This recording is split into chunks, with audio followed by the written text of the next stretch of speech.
In May 1975, a little boy named Sung Ha-yun enjoys the Children's Day celebrations at the local carnival with his mother Bak Young-shin. They go on a boat ride but suddenly bumped by a couple of other boats, which causes Ha-yung to fall into the river. While Young-shin panics and calls for help, Ha-yung notices a body of a girl floating in the water. Ha-yung is eventually rescued but is terrified by what he has just seen. As the corpse is taken away, Ha-yung looks back and notices a mysterious man watching from the background. Now, fast forward to 1998, we see some undercover cops searching for a serial killer named the Red Cap Criminal. Then we meet Ha-yung, who has become an assistant inspector of the Dongbu police station. He and his partner discuss the Red Cap assaulter, who has by now taken 12 victims. The partner is frustrated by the failures of their department. Then the undercover cops convince their captain, Bak Dae-woong, to send them home, as their outfits won't attract any criminals. Ha-yung's partner also wants to leave, but our hero decides to stay as he wants to catch the culprit. Once he's alone, he spots a man in a red cap and confronts him. The suspect runs away, so Ha-yung gives chase in an intense sequence. He eventually catches up and the two of them get into a gruesome battle. Ha-yung struggles for a bit but manages to pin down his opponent and takes him in. The villain does confess to some crimes, but the cops are disappointed to learn that he has an alibi for all the red cap assaults. When asked why he's wearing the red cap, he simply says it's to scare his victims. Ha-yung is confused by the copycat's intentions but is told to rest in order to maintain his mental health. The news mentions the horrendous crimes of the red cap assaulter, and then we see a girl named Chui Va-yin visiting the doctor. She heads back home after her appointment. Then we see the red cap criminal following her as well. A tense sequence follows as she tries to escape his sights, and then she runs into her mother, who's waiting outside her house. They share a brief chat and Chui Yin asks her mother to stay the night with her, but she refuses to do so and says goodbye. We notice that the culprit is still lurking around the area, and then Hua Yin heats up some food for dinner. She's suddenly attacked by someone, but luckily it's just her boyfriend, Bang Ki-hoon. However, he gets aggressive when she belittles him by mentioning his tent bar. He angrily punches the wall, and then we see someone brutally killing Hua Yin. Her mother is unable to get a ride back home, so she heads back to her place, but is shocked to see her daughter's dead body, which has strangely been undressed. The crime is suspected to be another one of the Red Cap's victims, but there are no signs to suggest that Chui Yin's modesty was outraged. Now we see Ha-yung entering a store to buy some chocolate, but he inadvertently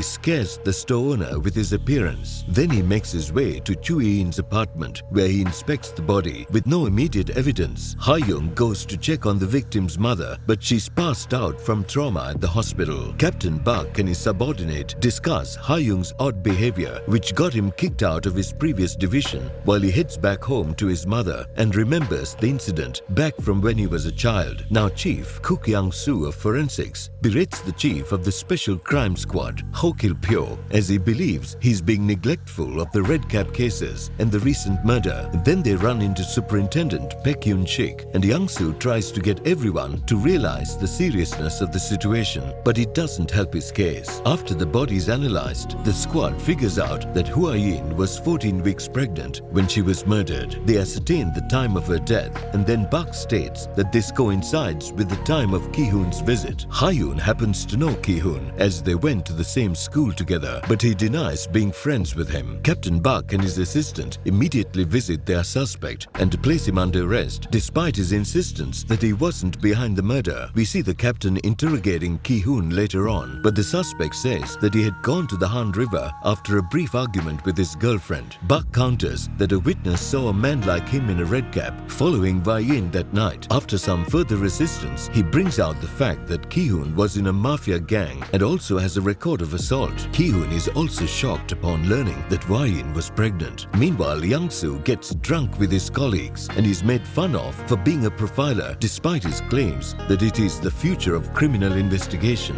Ha-yung continues to inspect the case, and then he runs into Captain Bak, who is illegally beating up Ki-hoon in order to get a confession out of him. Ha-yung doesn't approve of his methods, but his corrupt boss argues that Ki-hoon had a reasonable motive to kill Vai-yin. Ha-yung Ha-young still wants definitive evidence but gets berated, and Bak orders him to mind his own business before getting back to torturing Ki-hoon. Later, Ha-young is told to check if Ki-hoon is connected to the red cap cases, but he's hesitant as he believes the cases aren't even related. He goes back to the murder scene and there are Ki-hoon's prints all over the place. He doesn't have an alibi either, so everything seems to be pointing towards Ki-hoon as of now. Ha-young questions a witness and then he notices some writing on the wall which makes him curious. The police give up on the red cap cases as Ki-hoon doesn't fit the profile, so they ask for additional troops to patrol the city. Ha-young checks out some houses and finds the number 233 scribbled outside one of them. He inspects it but is beaten up in a misunderstanding with the woman living in that apartment. Ha-young questions her and is told that the residents only include the woman and her 2 children, so he marks the area and leaves. Then he checks out other scribbled houses and questions the residents about the occupants. Our hero tries to make sense of the clues and then a delivery boy hastily passes by him. That's when he realizes that the number 1 signals a man, 2 signals a woman and 3 signals a child. He rushes to the traffic station and declares that the red cap culprit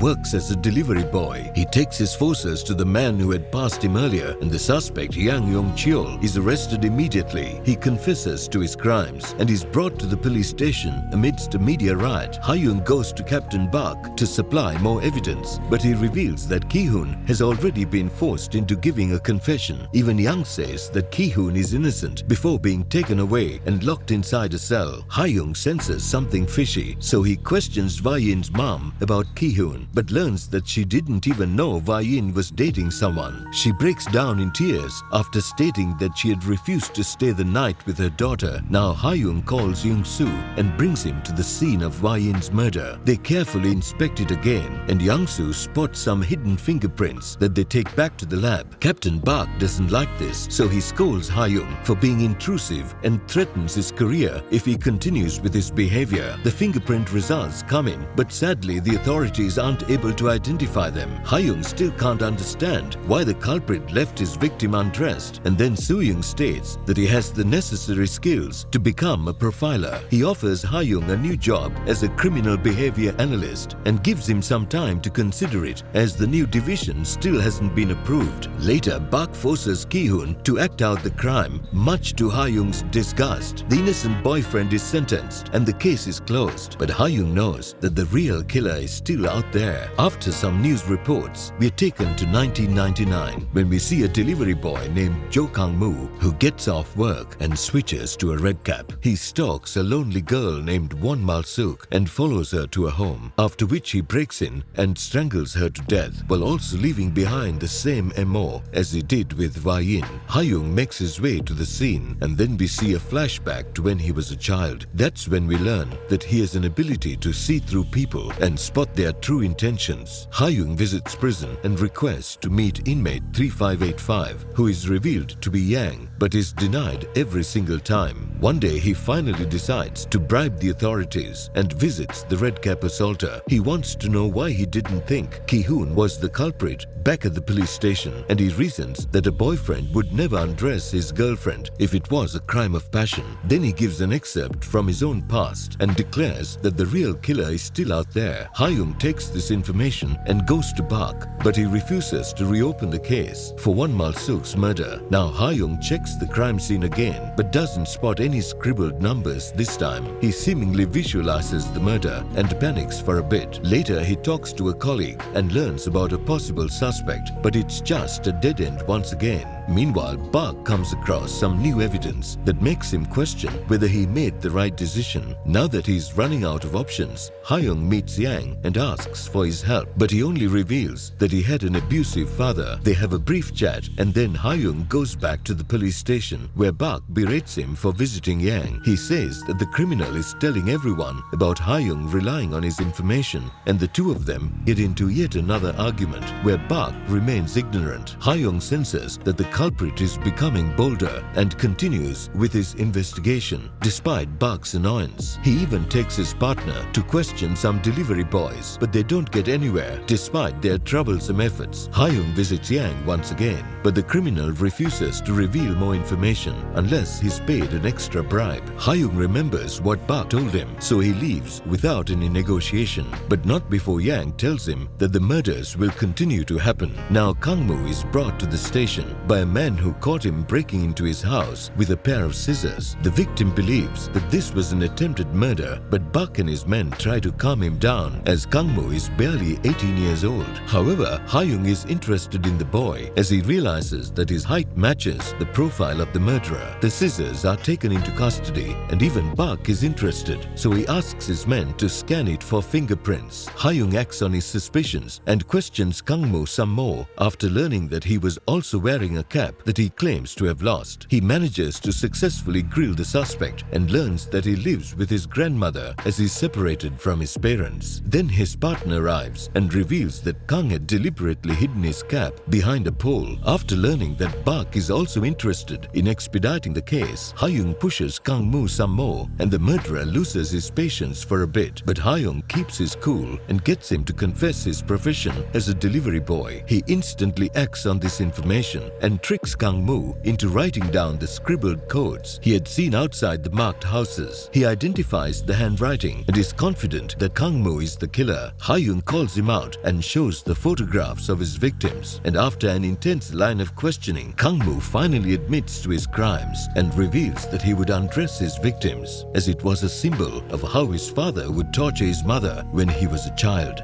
A flashback shows us how Kangmoo had broken into Wayin's house and killed her after Ki-hoon had left. As Hyung puts him in cuffs, Kangmoo states that he had rubbed off all the fingerprints from the scene, so there won't be any evidence. However, Hyung reveals that he had found some unattended prints, and to his relief, the prints from the scissors come back as a match. Bak is disappointed that he was wrong about Ki-hoon, who is now released from prison. The news spreads everywhere, and Kangmoo is finally put behind bars. He is publicly humiliated, and then we see Hyung and Soo-young celebrating their success. Hyung remembers that both criminals had horrible father figures and considers joining Soo-young's team in order to understand criminal psychology. Now the media targets the police for using coercion to force confessions out of Ki-hoon, and it upsets the commissioner, General Lee Jin-cheol. Chaos ensues at the police station as everyone protests against them, and a reporter named Moo-silk meets Bak asking for Hyung, but he's shooed away. Things get worse as he exposes the fact that Hyung had bribed the criminal Yang to solve the murders. Soo-young is upset by these developments and wants to help Hyung as he knows he didn't do anything wrong.